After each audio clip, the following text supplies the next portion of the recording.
أعوذ بالله من الشيطان الرجيم بسم الله الرحمن الرحيم الحمد لله والصلاة والسلام على أشرف الأنبياء والمرسلين وعلى آله وصحبه وسلم تسليما كثيرا اللهم صل على سيدنا محمد في الأولين وصل على سيدنا محمد في الآخرين وصل على سيدنا محمد في الملأ الأعلى إلى يوم الدين. Praises are due to Allah subhanahu wa ta'ala. We praise Him and we exalt His name. We put our trust and our reliance on Him at all times.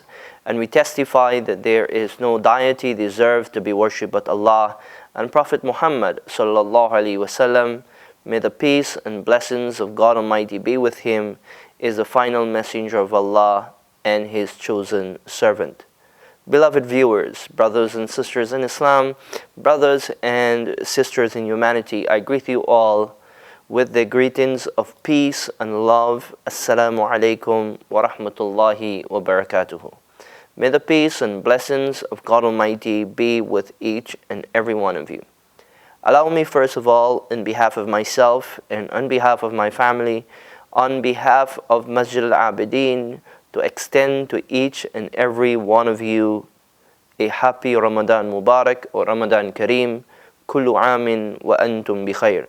I pray from the depth of my heart that God Almighty will bless all of you and your families and pour upon you all His barakah and your blessings. We pray that God Almighty will intervene in your lives with His divine intervention. I would like to start with a Quranic verse where Allah subhanahu wa ta'ala tells us, شهر رمضان الذي أنزل فيه القرآن هدى للناس وبينات من الهدى والفرقان. Allah subhanahu wa ta'ala mentioning in His sacred text, the month of Ramadan is the month in which the Quran was revealed. The Quran being a guidance for mankind. And in it is bayinat, in it is, subhanallah, clear proofs and evidence, and it is considered to be a criteria. My beloved viewers, brothers and sisters, we can see from this Quranic verse that God Almighty is telling us that we need to connect ourselves in this month of Ramadan with the glorious Quran. Connect our hearts to the Quran and to reflect on the Quran, because it is this month in which the Quran was revealed. The Prophet Muhammad sallallahu alaihi wasallam, in a prophetic tradition narrated by Ubadah ibn Samit, may Allah subhanahu wa ta'ala be pleased with him, he mentioned that the Prophet Muhammad sallallahu alaihi wasallam said, "Atakum al-Ramadan shahru barakah," that the month of Ramadan has approached you.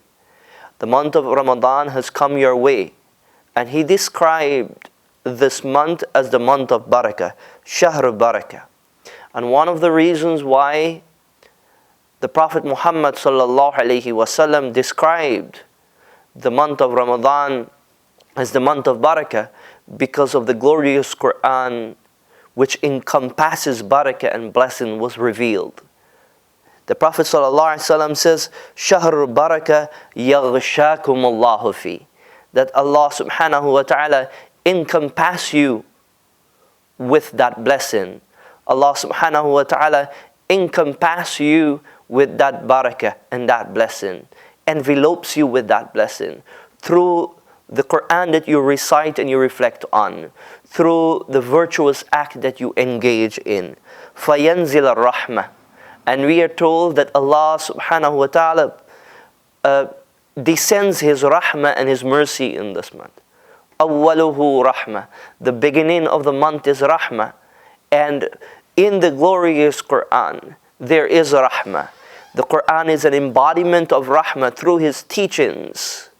Through the teachings of the Quran, there is rahmah in its words, in its guidance. And when we connect ourselves with the Quran, we will see that our lives will be transformed into be a more merciful person because of the positive impact that the Quran had on our lives. وَيَحُطُّ الْخَطَايَا. Not only it is a month of barakah through the Quran, and a month of subhanallah rahmah through the Quran, but it is the month in which subhanallah Allah subhanahu wa ta'ala eliminates and wipes out our shortcomings and our flaws that we commit. Because Allah subhanahu wa ta'ala created man, He created us, and He knows of our weaknesses and our flaws. He knows that in some times in life that we will fall into mistakes, but He is merciful. As He, Allah subhanahu wa ta'ala says, Ya ibadi alladhina asrafu, la taqnatu min rahmatillah, inna Allah yaghfiru dhunuba jami'a. O my servant, despair not of the mercy of God, for indeed God forgives all sins. So in this prophetic tradition, when Allah subhanahu wa ta'ala says it is a month in which Allah eliminates and wipes out and forgives us for our sin, that we have to ensure, first of all, that we acknowledge our flaws and our mistakes that we may commit, our weaknesses. Be aware of your weaknesses and turn to Allah subhanahu wa ta'ala and ask Him to transform your weaknesses into, inshaAllah, virtue, and you're able to move forward with that. وَيَسْتَجِيبُ فِيهِ الدُّعَاء. And it's a month in which Allah subhanahu wa ta'ala accepts our petition, our supplication, our dua. Let us not make this month pass by, save and except that you make it a habit to turn to God in your good times and in your bad times. Let this month of Ramadan be a training ground.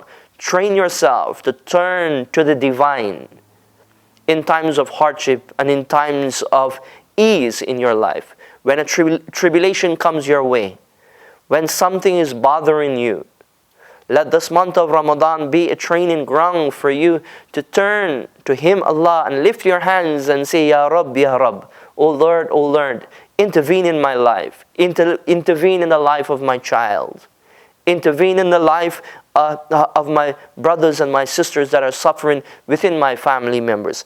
Because in this month, Allah subhanahu wa ta'ala accepts our dua. And the dua that we should make is the dua for transformation of our lives to become better individuals, not only in Ramadan, but outside of Ramadan. وَيَنْظُرُ اللَّهُ إِلَى تَنَافِسِكُمْ فِيهِ.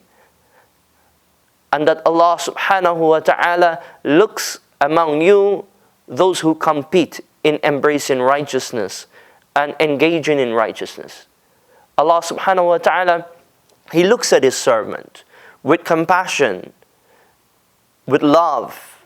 Allah looks at His servant, subhanallah, of those who have this zeal and this zest to embrace righteousness and be a part of righteousness. And He says, the Prophet Muhammad sallallahu alaihi wasallam, he said that Allah subhanahu wa ta'ala will look among His servant because He is merciful, because He is compassionate, of those who compete to do righteous deed, compete in righteousness, hasten towards righteousness, and you will bear the fruits. وَيُبَاهِ بِكُمُ الْمَلَائِكَةِ. And even to the angels of God, even to Ismail and Mikael and Jibril and the other angels, they speak highly of you. The angels of Allah subhanahu wa ta'ala speak highly of you when you make that effort to embrace righteousness and be a part of righteousness. فَرَاللَّهُ فِي أَنفُسِكُمْ خَيْرًا. So find yourself as a servant of God to do that which is good and do a khair. Try to make that commitment that every day in your life that you will do one good act, that you will embrace in one little thing that you may not see that how this will transform you, but as time progresses you will see how this good act may transform you, inshaAllah. So find yourself doing a good act. فَإِنَّ الشَّقِي مَنْ حَرَّمَ نَفْسُهُ مِنْ رَحْمَةِ اللَّهِ. Indeed, the wretched is a person who deprives himself from the mercy of Allah subhanahu wa ta'ala. In conclusion, I would advise myself and you all, my beloved viewers, let us not make this month come and without utilizing every moment constructively in connecting to Allah subhanahu wa ta'ala, connecting your heart to Him, Allah subhanahu wa ta'ala. Aqulu qawli hadza wa astaghfirullah wa sa'ir mu'minin. Assalamualaikum warahmatullahi wabarakatuh.